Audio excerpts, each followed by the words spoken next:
My fiancé refuses to ask my dad for permission to marry me because he thinks the tradition is outdated and sexist, and now my entire family is threatening to cut us off and boycott our wedding. I've been with my boyfriend, 25M, for 3 years. We both just finished school, and are finally ready for marriage. He proposed last week and I happily said yes. I literally could not be happier. I love him and I just know he is going to be an awesome dad someday, and I'm genuinely excited for life with him.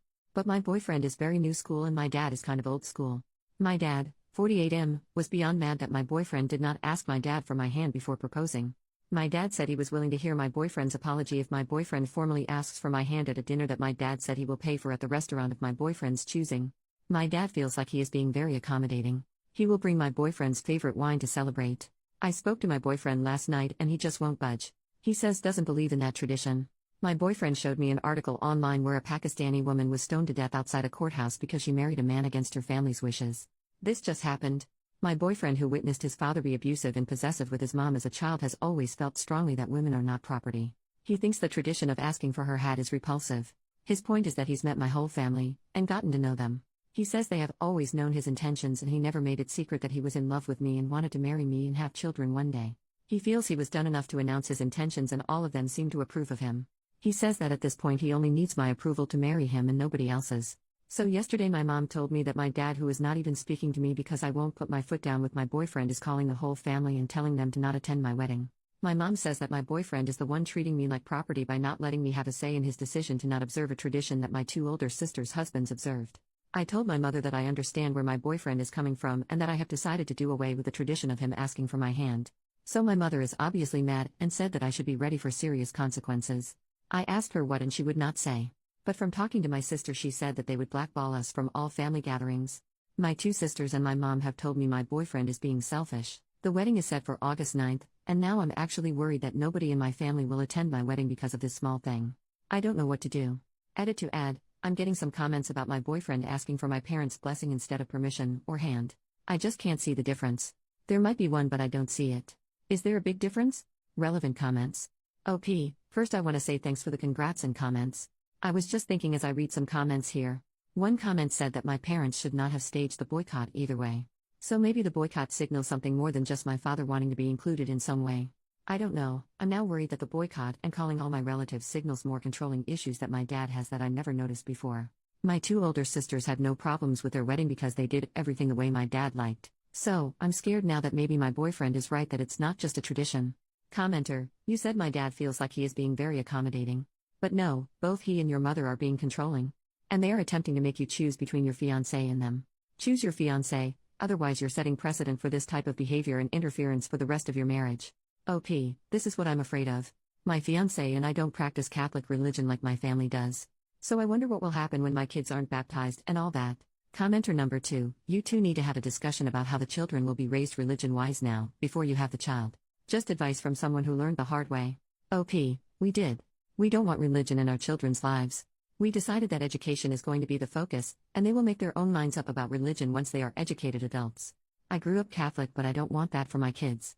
My husband grew up somewhat Christian and he still believes in God, but he doesn't want religion to be a major part of our family either.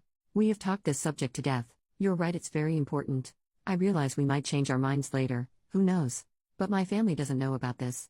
I have a feeling after this boycott that my parents will stage another one when they find out we won't be Catholic. Update, 2 years later. Hi everyone, it's been a couple years since my post, so I guess I owe you an update. The wedding went on as planned. My parents stuck to their guns and boycotted. One of my 2 sisters attended and is now happily blacklisted from our family. Nobody else from my entire family showed up, including my 2 brothers. The wedding was a little unconventional. My sister walked my husband down the aisle and then his sister walked me down the aisle. I wanted this because my sister-in-law actually introduced us and helped me get my first date with him. There was no question about who gives away the bride or even about objections. It was normal other than that. There has been no contact between me and my family, other than my one sister. My mother has made it a point to send me a card every time that they have a family gathering for holidays or birthdays at their house, just to let me know that my father says I'm not invited. I get one almost every month. I don't even read them anymore, I just toss them. I know why they keep sending them because I've made no effort to contact them and I live over 3 hours away, so it's not like I will run into them by accident. The reason I came back to post this here is because some people here made a prediction that came true, that they would come crawling back when we had children. I am now expecting our first child, a baby girl, and we're so excited. She will be the first grandchild for my parents. My parents found out about the pregnancy a few months ago through a family friend. They didn't waste any time in making demands, not requests, demands. My boyfriend and I are not religious, but I had a Catholic upbringing. I don't practice at all by choice. My mother called me back in April telling me that my father wanted our daughter's middle name to be his mother's first name. I said no. My father was listening in on speaker, so I went ahead and told them that they were officially uninvited from all birthdays, graduations, and any other important dates in her life. My father called me half an hour later crying and begging me to come stay with them for the birth so my mother could care for me. I said a hard no. He also said that he had already made arrangements for his priest to baptize her at his church, but that I needed to agree to naming her after his mother if I wanted this to happen. He said he'd already planned a big celebration for the birth and the baptism that he was paying for. I said no to all of it.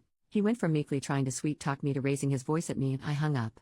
He called a couple of more times to apologize for losing his temper and again begged me to reconsider giving birth at a hospital near them so they could visit us. He denied having any knowledge of my mother sending me cards to uninvite us to any family functions and even said that he specifically asked her to invite us, but he was told I declined every time. He lets my mom do the dirty work so he can later hide behind her and deny he had any knowledge. He's done this since I was a little girl. He does this every time he wants to drop the hammer on somebody but be the good cop also. He'll never change. He denied having any knowledge of why anybody in the family missed my wedding. I told him our daughter would not be baptized, or Catholic at all, no offense to Catholics. I told him he was too manipulative and controlling and I didn't want my daughter exposed to that. He's too toxic and just venomous. Coincidentally, the day and for several days after that phone call I got tons of calls and emails from my brothers, their wives, my sister, and all my aunts. They all wanted to apologize for missing my wedding, and all had specific excuses, and wanted to make plans to be there for my daughter's birth. I banned them all from her life until she's old enough to decide for herself to let them in. My husband was a little surprised and not sure about banning everybody forever. He's more leaning towards supervised visits if they want to drive to us. My dad has been calling him like crazy, but we are a united front. My husband is deferring to me but giving me ideas as to how I can give a little if I decide to. But with my family there's no giving a little. They want it all. So for now, they're all banned. I will reconsider when the youngest of our children turns 18. For now my dad will have to settle for sucking up to my husband while I stick to my guns.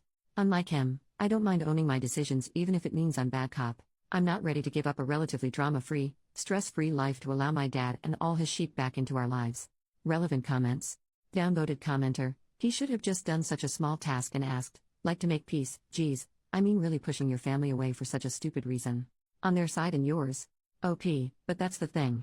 After that one small task they would want to name my daughter, another small task, then they would ask I go have the baby near them, another small task, then have her baptized by their priest, then they pick her school, then they make life decisions for her like they tried with me and my siblings, all small tasks. It would never end. OP replying to a downvoted comment that things have gone too far and to make amends for their daughter, I guess I would tell you that not everything fits in the oversimplification in your comment. My daughter will be better off without a full family of manipulative, controlling, and abusive people, or people who condone such behavior. After years of abuse I was glad my husband decided my dad's demand that he ask permission to marry me was too antiquated. The original conflict that caused this rift was years of abuse and manipulation. I chose to burn bridges that needed to go. Otherwise I would never be free to make my own decisions about my own life without consulting with my dad at every turn.